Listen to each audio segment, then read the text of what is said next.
Now, heist movies can be one of the most difficult movie genres out there to get right. Because on the one hand, you can't do anything too realistic, as you don't want people trying to replicate what's shown on screen in the real world. But at the same time, you can't do anything that blatantly wouldn't work in real life because the audience not only won't buy it, but might even believe you're trying to insult their intelligence and thus won't think it's very good.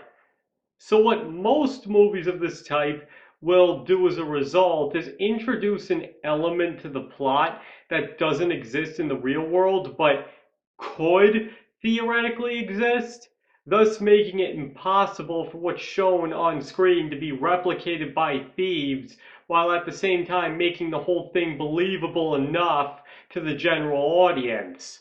How often this actually works, however, varies wildly. And that's why today I'd like to go over two crime movies, as in movies where people come up with a scheme to steal large sums of money, and demonstrate how one is much more intelligently written than the other. And obviously, there will be major spoilers ahead for both of them. So if I bring up something you don't want ruined, please feel free to turn off the video and come back after you have seen it.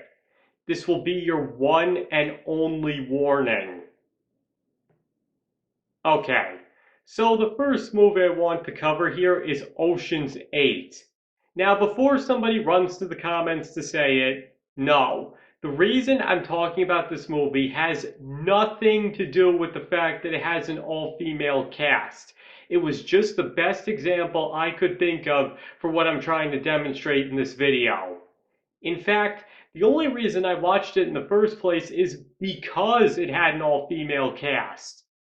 And as a result of that, please keep in mind that I've never seen any of the other Oceans movies, be it the George Clooney trilogy or the original 1961 version starring the Rat Pack.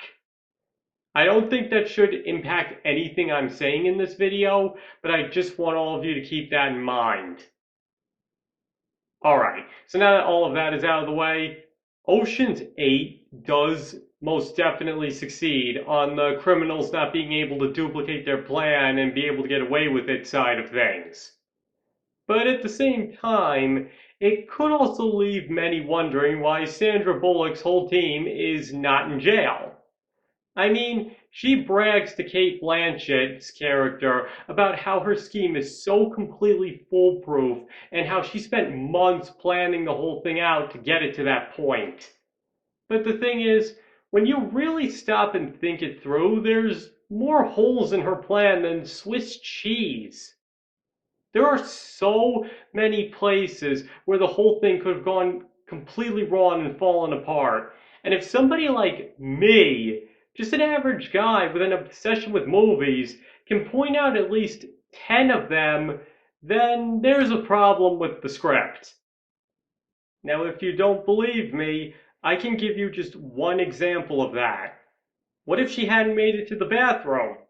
I mean, sorry to get disgusting, but what if, for whatever reason, she wasn't able to make it to the bathroom before she threw up? Then what would they have done? Would they have just kept poisoning her until she finally did make it? Or what if she had had a female guard who could have followed her into the bathroom, which is what anybody who wanted to protect the necklace that badly would have done in real life? It's only common sense. And that's not even considering all the other things they just leave completely up to chance. Like the final reveal of where they're actually getting their fortune from. I mean, what if somebody had come walking into that room? I mean, I know they were counting on the necklace being stolen to distract everybody, but how could they be so positively sure that nobody, for any number of reasons, couldn't have still stumbled onto them? And the funny part is, even with how supposedly foolproof her plan is, somebody still catches on to it. but they just happened to have the dumb luck that she was willing to go along with it. Now, to be completely fair, that could be the movie's way of acknowledging that her plan wasn't nearly as secure as she thought it was, but you still have to admit at that point it feels a little contrived that she decides to go along with it rather than busting them, and that nobody else ever caught on to what they were doing. And on that same topic, there's also things like the hacked security camera. Now, once again, to be completely fair, the way she hacks into both his computer and the security system is entirely accurate to real life. But what isn't is the fact that he would fall for such obvious clickbait.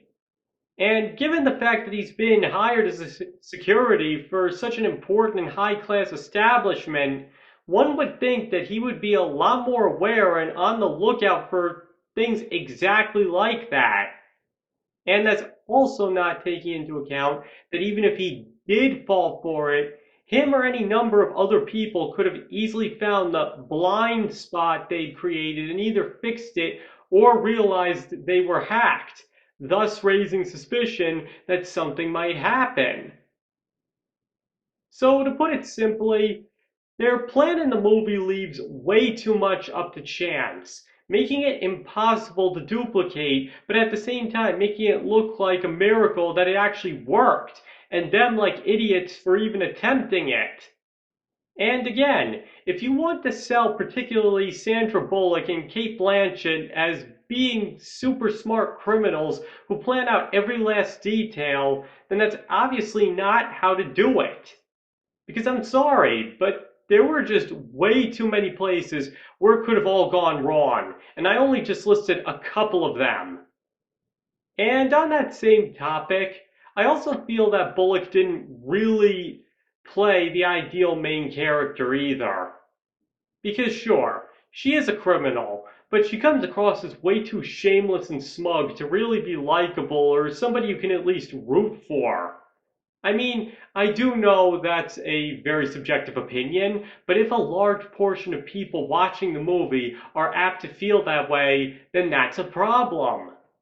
If you ask me, Cate Blanchett did a much better job of portraying what the lead in a movie like this should look like. Confident and not afraid to steal, but with a mysterious and likable charm to her. But now I believe it's time to get into the other movie I wanted to discuss, which is, surprisingly enough, The Producers. Now, please do note that I'm specifically referring to the 1967 version in this video, but if you have seen either the play or the 2005 version, you will still understand exactly what I'm talking about here. But for the purposes of this video, I will only be referencing the 67 version to keep things simple. Okay, so with all of that cleared up, what's sometimes a little easy to forget about this movie is that it actually won the Best Original Screenplay Oscar at the Academy Awards in 1968.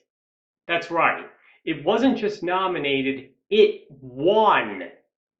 And if you ask me, that win is completely deserved. Because from the very first time I watched it, I was impressed with how intelligently written it was.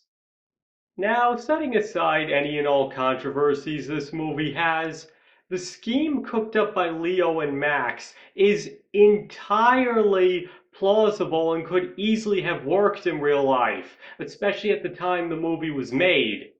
In fact, Mel Brooks even said that part of his inspiration when writing this was two men who had gotten rich by producing a bunch of plays that flopped, with it being a common joke that if they ever made a hit, they'd go bankrupt.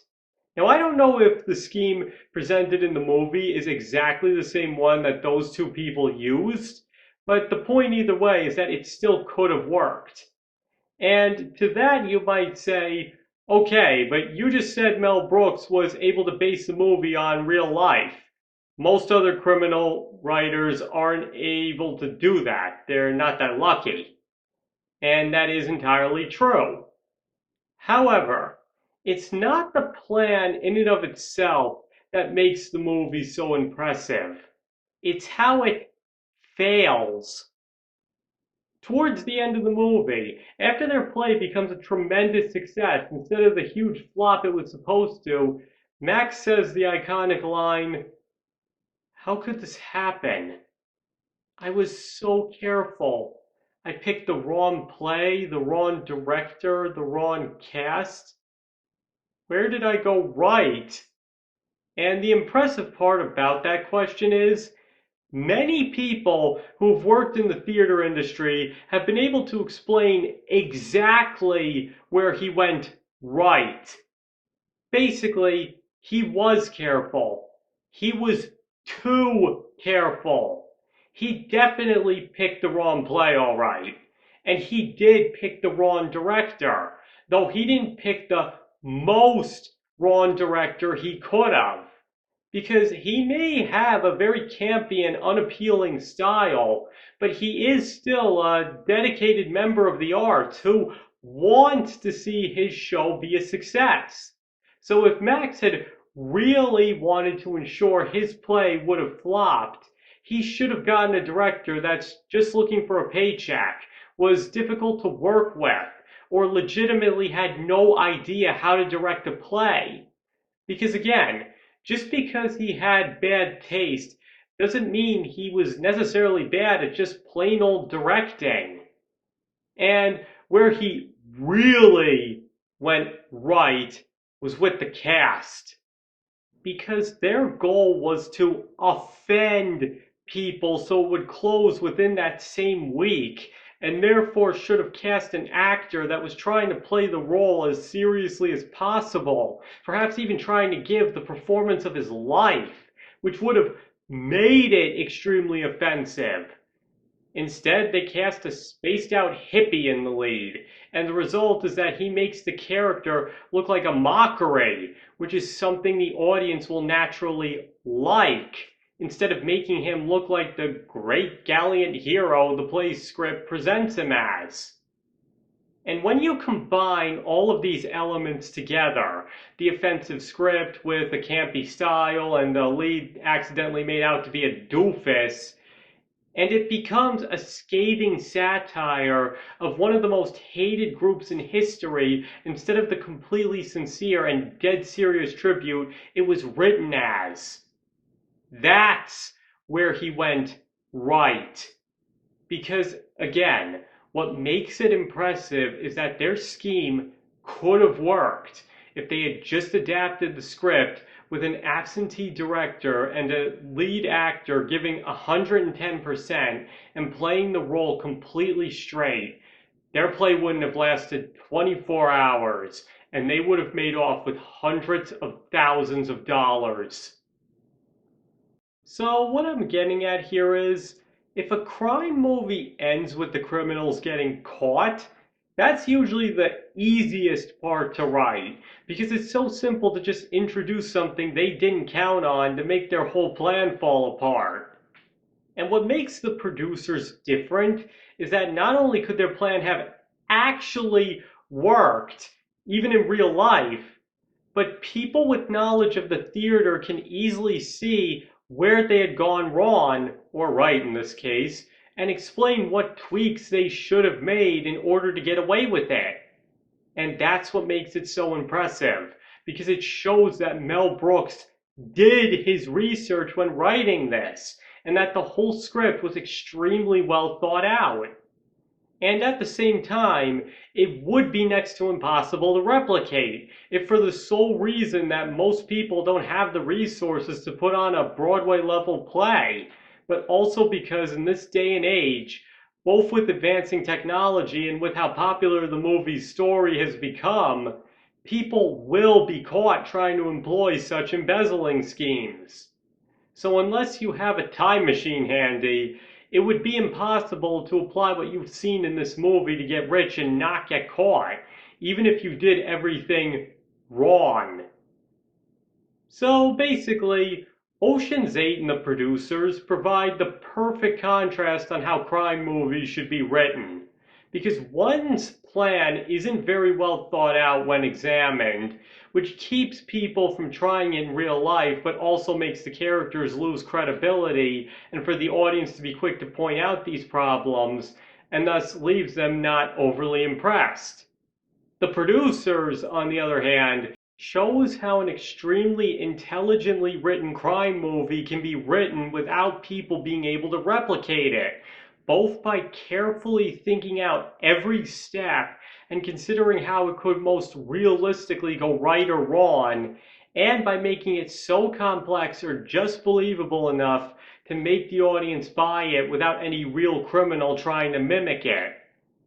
And in the end, one got an Academy Award for Best Original Screenplay, a remake on Broadway that was a monstrous success and took home a record-breaking number of Tonys, while the other was really only a modest box office success and got slightly above average reviews from critics.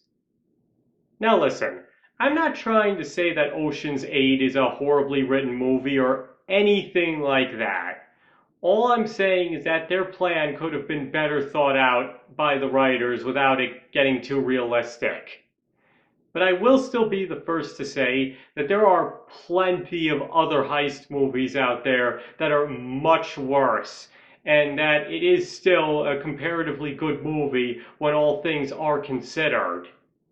But I just feel that The Producers is honestly one of the best crime, or attempted crime anyway, movies ever written, because everything is just so well thought out and is extremely believable. In all honesty, I believe the original movie really doesn't get as much credit as it deserves because of all the controversy surrounding it. And that if people want to get a good idea of what an intelligently written movie really looks like, The Producers may very well be the movie to look to. Alright, that's all I have to say on that. So now I want to hear your thoughts.